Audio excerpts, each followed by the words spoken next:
my dear students, I am Nandram Faujdar. Welcome to my YouTube channel English mirror. आज की इस video में हम 12th क्लास की कंपलसरी इंग्लिश के चैप्टर ट्रैवल इन बोहेमिया की समरी के बारे में जानेंगे। इस कहानी को स्कॉटलैंड के लेखक आर्थर कॉनन डॉयल के द्वारा लिखा गया है। यह उनके काल्पनिक पात्र Sherlock Holmes, doctor Watson, Irene Adler व किंग ऑफ बोहेमिया के बारे में है। कहानी इस प्रकार प्रारंभ होती है कि एक दिन डॉक्टर वॉटसन शर्लॉक होम्स के कक्ष में बैठे हुए थे। तभी एक लंबा सुंदर दिखने वाला आदमी शर्लॉक होम्स से मिलने के लिए आया। उसने किसी अन्य व्यक्ति के रूप में अपना परिचय दिया, लेकिन शर्लॉक होम्स ने उसे शीघ्र ही पहचान लिया और महाराज कहकर के संबोधित किया। फिर क्या था, उस व्यक्ति ने भी स्वीकार कर लिया कि वो बोहेमिया का राजा था और शर्लॉक होम्स से एक अत्यधिक महत्वपूर्ण मामले में मदद लेने के लिए आया था। मामला ये था कि उसके राजा बनने से 5 वर्ष पहले जब वो एक राजकुमार था तो वर्षा नामक नगर में भ्रमण करने के लिए गया हुआ था। ये वर्षा नामक नगर पोलैंड देश की राजधानी है। जब वो वहाँ भ्रमण करने के लिए गया था तो वहाँ उसकी मुलाकात एक अमेरिका की सुंदर अभिनेत्री आयरन एडलर से हुई थी।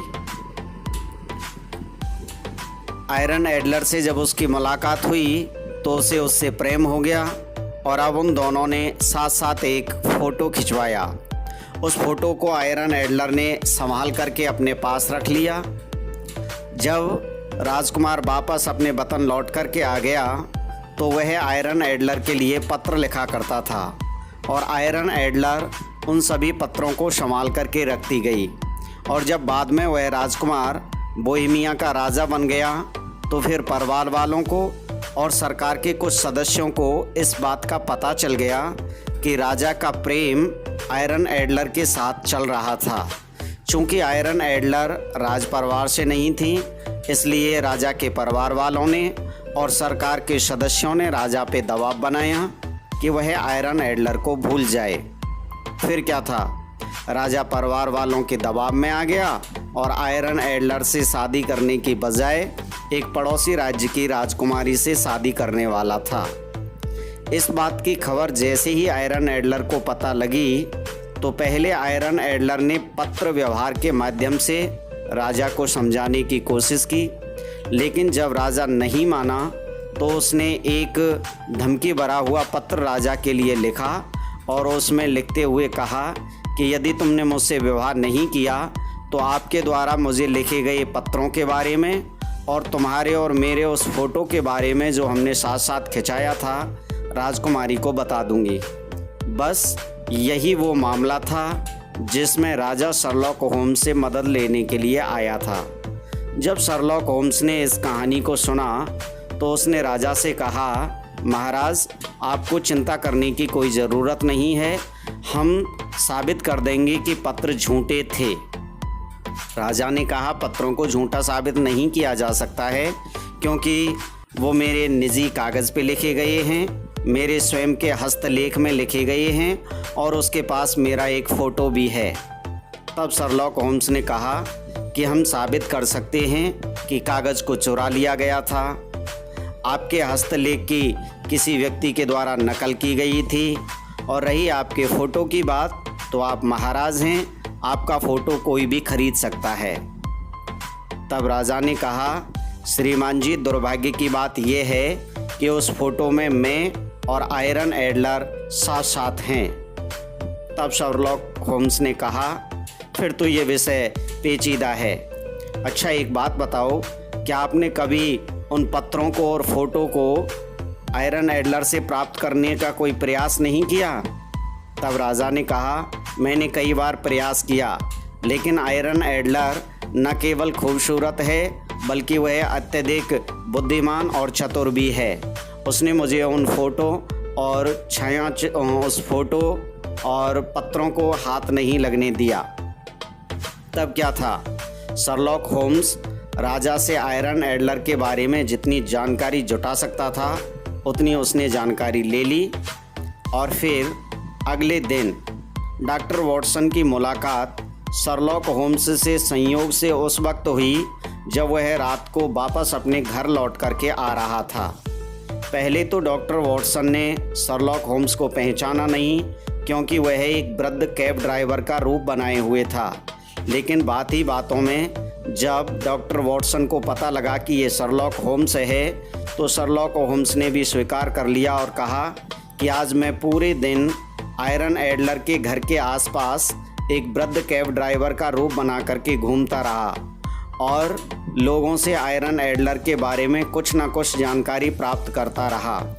आज मुझे आयरन एडलर के बारे में एक आश्चर्यजनक तथ्य का भी पता लगा है कि उसने आज शाम 5 बजे किसी गॉडफ्रे नॉर्टन से, जो उसका भूतपूर्व वकील हुआ करता था, उसके साथ विवाह कर लिया है। वॉटसन, क्या पता उसका वकील पति आयरन एडलर के और महाराज के फ़ोटो का और महाराज के द्वारा लिखे हुए पत्रों का न जाने क्या फ़ायदा उठा ले। इसीलिए हमें कल उन पत्रों को प्राप्त करना होगा। मुझे यकीन है कि वो पत्र आयरन एडलर के घर में ही छिपे हुए हैं और मैंने इसका पता लगा लिया है। इसमें कल आपको मेरा सहयोग करना होगा। जब डॉक्टर वॉटसन और शर्लॉक होम्स आपस में इस तरह की बात कर रहे थे, तभी एक युवा लड़का गली में होकर के गुजरा, जिसने एक ओवरकोट पहन रखा था और शर्लॉक होम्स से कहा, good night Sherlock Holmes. Sherlock Holmes बड़ा आश्चर्यचकित हुआ। उसने कहा कि अब किस कमवक्त ने, किस शैतान ने मुझे इस बदले हुए रूप में भी पहचान लिया, पर खैर कोई बात नहीं। और अगले दिन दोपहर बाद शाम 5 बजे शर्लॉक होम्स ने एक पादरी का रूप बनाया और आयरन एडलर के घर के सामने घूमता रहा। और जब आयरन एडलर अपने रोज़ाना की वाहन सवारी से लौट के आई, तो उसने बेहोश होने का बहाना किया। वहाँ बहुत सारी भीड़ एकत्रित हो गई। आयरन एडलर ने अंततः शर्लॉक होम्स को अपने कक्ष में लाने के लिए कहा और इस तरह शर्लॉक होम्स आयरन एडलर के कक्ष तक पहुँच गया। इधर डॉक्टर वॉटसन, जो खिड़की के बाहर खड़ा हुआ था, उसने शर्लॉक होम्स के इशारे पर खिड़की में होकर कुछ जलते हुए कागज़ के टुकड़े कमरे के अंदर फेंके और फिर उन जलते हुए कागज़ के टुकड़ों को देखकर नौकरों में से एक नौकर चिल्लाया, आग लग गई, आग लग गई। और इस बात को सुनकर आयरन एडलर तेज़ी से दौड़कर आई और उस स्थान की ओर दौड़ी जहां उसने फ़ोटो और पत्र छिपा रखे थे। लेकिन जब उसने देखा कि आग कुछ जलते हुए कागज़ों का मामला है, तो उसने उन पत्रों को और फ़ोटो को वहां से नहीं निकाला, लेकिन उसने वो सब कुछ किया जिससे शर्लॉक होम्स को पता लग गया कि ये उसने कहाँ छिपा रखे हैं। और शाम के समय शर्लॉक होम्स वापस अपने घर आ गया और जब वो वापस आया तो उसने वॉटसन से कहा कि वॉटसन, मैंने पता लगा लिया है कि उसने उन पत्रों को कहाँ छिपा रखा है। कल हम राजा को लेकर और कुछ पुलिस वालों को लेकर के आयरन एडलर के घर चलेंगे और उन पत्रों को प्राप्त कर लेंगे। लेकिन जब वो अगले दिन आयरन एडलर के घर पहुँचे तो शर्लॉक होम्स को बहुत बड़ा आघात लगा, क्योंकि आयरन एडलर वहाँ नहीं थी। आयरन एडलर और उसके कर्मचारी घर छोड़ के जा चुके थे। शर्लॉक होम्स तुरंत उस स्थान की तरफ दौड़ा जहाँ आयरन एडलर ने उन पत्रों को और फ़ोटो को छिपा के रखा था। उसे वो पत्र और फ़ोटो वहीं मिल गए और उनके साथ एक संदेश भी लिखा हुआ था, जिसमें लिखा था, डियर शर्लॉक होम्स, मुझे गुप्त सूत्रों के माध्यम से पता लगा था कि राजा तुम्हारे पास मदद लेने के लिए आएगा और मैं उसी दिन से आपके किसी भी दिन आ जाने का इंतज़ार कर रही थी। और हाँ, जब तुमने टैक्सी ड्राइवर का रूप बनाया था तो मैंने उसे पहचान लिया था और मैं तुम्हारे पीछे पीछे भी गई थी, जिससे कि मुझे यकीन हो कि ये तुम ही थे।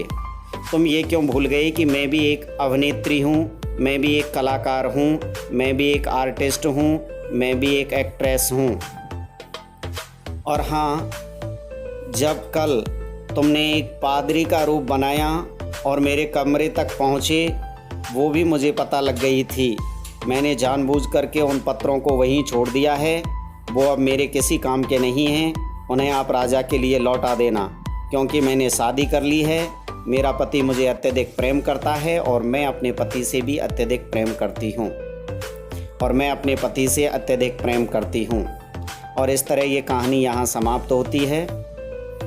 इस कहानी को पढ़ने और सुनने के बाद हम इस निष्कर्ष पर पहुँचे हैं कि आयरन एडलर शर्लॉक होम्स से बुद्धि में तेज़ थी, क्योंकि उसने शर्लॉक होम्स को उसी के खेल में पराजित कर दिया था। Thanks for watching the video. If you like the video, please hit the like button, do subscribe my channel and press the bell icon to get the regular updates about the course. If you have any question or suggestion, please write in the comment box. Thanks once again. We will meet in the next video. Till then, bye bye.